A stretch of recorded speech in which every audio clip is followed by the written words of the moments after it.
दोस्तों, आप में से बहुत से लोगों का सवाल है कि रिसेशन क्या होता है, रिसेशन आता क्यों है। अगर रिसेशन आ भी जाता है तो आपको किस जगह इन्वेस्ट करना चाहिए जहां पर आपका पैसा सुरक्षित भी रहे और आपको अच्छा रिटर्न भी आता रहे। और साथ ही साथ ये भी बताएंगे कि आप गिरते हुए मार्केट में कैसे अच्छा पैसा कमा सकते हो। जानेंगे वही आज की इसी वीडियो में, तो आप इस वीडियो को पूरा अंत तक जरूर देखिएगा। तो सबसे पहले बात करें रिसेशन क्या होता है। कोई स्टैंडर्ड डेफिनेशन फिक्स नहीं होती है कि ये डेफिनेशन है जिसकी वजह से रिसेशन आ सकता है। नहीं दोस्तों, अलग अलग इकोनॉमिस्ट अलग अलग डेफिनेशन बताते हैं, लेकिन सबसे प्रमुख डेफिनेशन वो क्या है, जीडीपी का श्रिंक होना। अगर किसी भी कंट्री की जीडीपी 2 क्वार्टर तक कंटिन्यू श्रिंक हो जाती है, यानी कि नेगेटिव में चली जाती है ना, तो उसका मतलब क्या होता है कि वो मतलब रिसेशन में है। वो कंट्री जो है ना, जिसका भी गया है नेगेटिव में, वो कंट्री रिसेशन में है। अगर सिंपल शब्दों में कहा जाए तो वो क्या है, आर्थिक मंदी आना किसी भी एक कंट्री में। वो कैसे पॉसिबल है, जैसे फॉर एग्जांपल XYZ लिमिटेड है, उसने यहाँ पर प्रोडक्शन किया कितने का, 2019 में 10 करोड़ का, 2020 में 9 करोड़, फिर 8 करोड़, फिर 7 करोड़, ऐसे वो नेगेटिव में होती गई। उसकी ग्रोथ है ना जो नेगेटिव में होती रही। ऐसा ही केस सिनारियो अगर एक किसी कंट्री में बन जाता है, कंट्री की जो इकोनॉमी है ना उसमें बन जाता है कि वो नेगेटिव जा रही है, तो उसका मतलब क्या है कि वो रिसेशन बोला जाएगा, कि वो कंट्री रिसेशन में चल रही है। इसी वजह से ये सिंपल डेफिनेशन है। तो अगर आप कैसे जज कर सकते हो कि वो कंट्री मतलब रिसेशन में है या नहीं है, उसका सिंपल फॉर्मूला है जीडीपी को देख करके।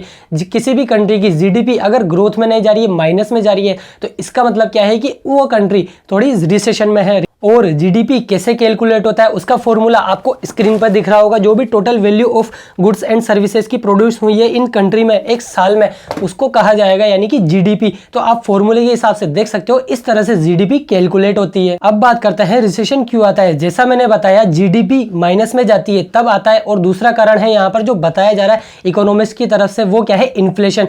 अगर किसी भी कंट्री का इन्फ्लेशन बढ़ता जाता है तो वहां पर भी रिसेशन हो जाता है, जिसकी वजह से अनएम्प्लॉयमेंट हो जाता है। सारी चीजें हैं जिसकी वजह से जीडीपी में डिग्रोथ होती है, तो अनएम्प्लॉयमेंट हो जाता है, काम नहीं मिलेगा, जो इंडस्ट्री है वो अपना मतलब फुल पोटेंशियल पे प्रोडक्शन नहीं कर पाएगी। तो ये सारे कारण होते हैं। और हाल ही में आपने अभी देखा होगा कि 2020 में जो कोरोना वायरस आया था, कोविड आया था, उसी की वजह से आपने देखा होगा कि मार्केट में जो इंडस्ट्रियां थी वो ठप हो चुकी थी, उनकी लॉकडाउन लग चुका था, कुछ भी नहीं चल रहा था। तो इसी वजह से गवर्नमेंट ने क्या किया, थोड़ा सा करेंसी को प्रिंट किया, क्योंकि यहाँ पर मार्केट में पैसा तो है ही नहीं, सर्कुलेट तो हो नहीं रहा, तो प्रिंट करना पड़ा। इसकी वजह से इन्फ्लेशन हल्का सा हुआ। और साथ ही साथ आपको मैंने कारण बताया, जो इंटरेस्ट रेट होते हैं या फिर इन्फ्लेशन होता है, अनएम्प्लॉयमेंट होता है, जीडीपी की डीग्रोथ होती है, बहुत सारे ऐसे कारण से जिनकी वजह से आपको मतलब जीडीपी में जो डीग्रोथ होती है ना, वो उसकी वजह से रिसेशन आता है। तो दोस्तों, अब सवाल आता है कि आपको रिसेशन के टाइम पे क्या करना चाहिए, इन्वेस्ट करना चाहिए या फिर नहीं करना चाहिए।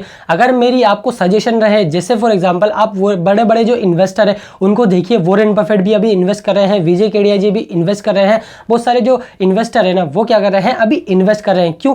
क्योंकि आपने जब भी देखा होगा कि किसी भी जो इकोनॉमी होती है उसका जो सर्कल चलता है वो कैसे चलता है, जैसे नीचे आएगा फिर वापस ऊपर जाएगा, फिर थोड़ा सा नीचे आएगा तो फिर वापस ऊपर जाएगा। मतलब जब नीचे होता है ना तभी आपको इन्वेस्ट करना चाहिए अपने ऊपर जाने के लिए, यानी कि invest in red to enjoy green. अब बात आती है आपको किन कंपनियों में इन्वेस्ट नहीं करना चाहिए। उन कंपनियों में जिसका डेप्ट ज़्यादा से ज़्यादा हो, उन कंपनियों में इन्वेस्ट बिल्कुल भी मत कीजिएगा, क्योंकि अगर रिसेशन आ भी जाता है ना तो आधे से ज़्यादा अगर उनकी सेल्स भी नहीं होती है, रेवेन्यू प्रॉफिट नहीं होता है, तो उनका पैसा कहाँ जाएगा, डेप्ट को चुकाने में चला जाएगा। और सबसे पहले अगर रिसेशन आ भी जाता है तो वही कंपनियां डूबेगी जिनके ऊपर हाई डेप्ट वाली है। तो आपको लो डेप्ट वाली कंपनियों में ही इन्वेस्ट करना है। साथ ही साथ सेकेंड पॉइंट है, आपको उसका पीई भी देखना है, पी ज़्यादा नहीं होना चाहिए। मैंने आपको पी से रिलेटेड बता रखा है, शॉर्ट में बता देता हूँ, 15 से 25 का। और साथ ही साथ उसके सेक्टर के पीई से भी कंपेयर कर लेना कि सेक्टर का पीई क्या है और उसका पीई क्या है। उसका पीई कम होना चाहिए सेक्टर का पीई से, ठीक है। उसके साथ ही साथ आपको उसके फंडामेंटल्स देखना है, फंडामेंटल स्ट्रॉन्ग है या नहीं है। और किसी भी स्टॉक में आपको ज्यादा इन्वेस्टमेंट नहीं करना है कि आपका पूरा पैसा आपने एक ही स्टॉक में डाल दिया। आपको थोड़ा डाइवर्सिफिकेशन करना है। वो कैसे, किसी भी पर्टिकुलर एक स्टॉक में ना अपना मिनिमम 5% और मैक्स टू मैक्स 10%, जो भी पोर्टफोलियो का अमाउंट है मिनिमम 5% और मैक्स टू मैक्स 10%, इससे ज्यादा इन्वेस्ट मत कीजिएगा।